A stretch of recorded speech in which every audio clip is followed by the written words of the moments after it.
peut être lacanien et psychanalyste quand même.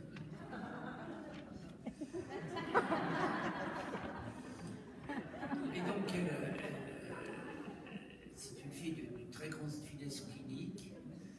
Et alors, dans le film qu'elle présente, ce qui est tout à fait extraordinaire, c'est un film qui est tourné in vivo, dans la vie. C'est un film italien. Et il y a un enfant dont on a vraiment l'impression, il a quelques mois, enfin il est dans la deuxième moitié de sa première année, et la mère s'escrime à rentrer en contact avec lui, et cet enfant montre tous les signes d'un évitement du contact avec sa mère. Et alors quand on analyse la voix de la mère, on a une voix qui est comme ça, monotone, elle dit « Oh mon petit bébé, regarde ta maman, mon petit bébé, regarde-moi bien, etc. Oh, tu veux pas me regarder, regarde-moi. » Et la caméra filme et enregistre en même temps le son. Et l'enfant se détourne, se détourne, se détourne de plus en plus. Le film est filmé par le père. Et vraiment, cette femme se donne beaucoup de mal pour essayer d'amener au contact son enfant. D'autant qu'elle a quand même l'impression qu'il montre tous les signes d'un démarrage d'autisme relationnel. Arrive le frère du père, donc l'oncle de l'enfant. On est en Italie, c'est un Italien chaleureux, un Italien qui a plein de pics prosodiques dans la voix. C'est-à-dire, il parle au petit bébé, oh le joli petit bébé, oh mais regardez le petit bébé, oh mais oui. Et alors d'un seul coup, on voit cet enfant qui était là en train d'éviter, chac, il rentre en contact avec l'oncle maternel. C'est véritablement frappant.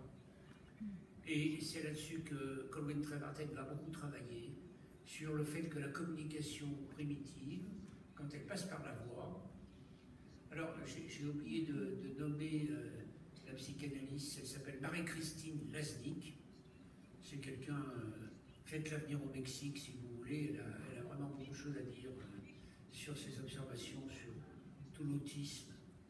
Marie-Christine Laznick. Et elle a aussi des films, un autre film qui est tout à fait intéressant, où là on a encore une fois une mère avec une petite, un peu plus grande fille qui est dans un refus alimentaire, avec des signes d'évitement aussi. On a l'impression qu'on a une pathologie de type psychotique, peut-être autiste, qui s'est mis en place. Et on a, ce qui est filmé aussi, une scène à trois, avec cette fois la fillette, sa mère, et sa mère lui dit « Mais mange ma petite, c'est bon, tu sais, regarde comme c'est bon, je l'ai préparé spécialement pour toi, regarde comme ça se laisse bien manger. » Et la gamine, elle refuse absolument de manger. Et alors à ce moment-là, Marie-Christine Laznick se sert une assiette. Et dans cette assiette, elle met la même chose que ce que la gamine doit manger. Et elle commence à manger. Et alors elle commence à manger, c'est vraiment saisissant. Elle prend une cuillère, on voit son visage qui s'illumine, qui s'éclaire.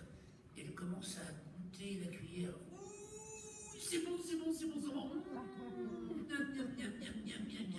La gamine, d'un seul coup, sort de son isolement, la regarde, et alors elle continue, elle en rejoue, elle en surjoue quelque chose du plaisir qu'elle a à manger.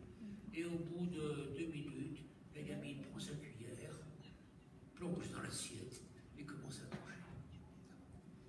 Qu'est-ce qui fait la différence? La voix de la mère, quand on l'enregistre, et on peut les enregistrer, n'a aucun pic prosodique.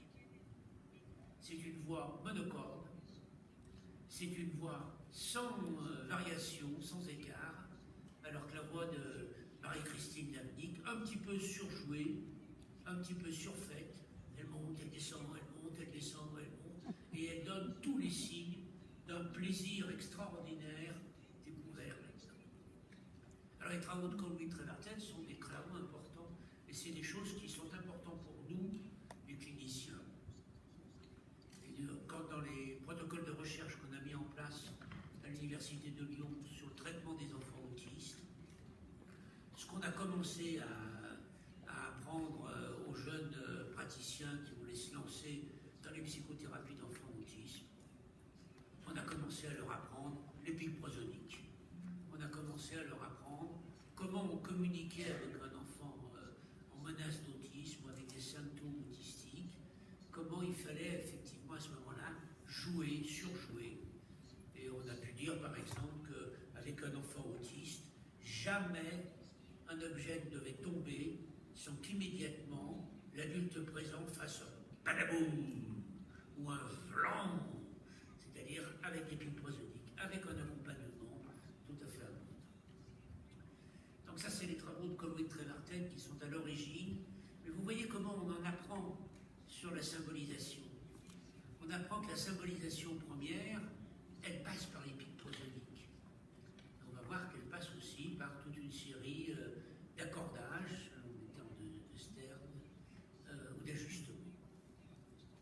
Un autre auteur qui a pris la suite d'Anne Stern à la Columbia University, elle a un nom extraordinaire, elle s'appelle Bibi, bébé. Et elle travaille sur les systèmes de communication de la première enfance.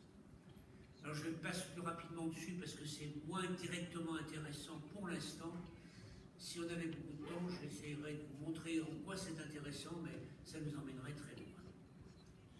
Le quatrième auteur que je voudrais évoquer est un auteur hongrois qui a beaucoup travaillé. Vous savez qu'il y a une école tout à fait importante en Hongrie de travail sur les bébés, et ça s'appelle Emi Pikler et l'école de l'Oxy. Ils ont mis au point toute une série de systèmes de maternage pour les enfants qui étaient abandonnés, qui étaient donc sans parents et donc dans les pouponnières, et comment est-ce qu'on pouvait s'occuper de ces bébés alors que c'était les professionnels qui s'en occupaient. Et donc Emi Pikler a mis au point toute une série, ça a été appelé le maternage insolite. J'ai évoqué hier la nébuleuse subjective de Myriam David. Myriam David est quelqu'un qui est dans cette école de l'Oxy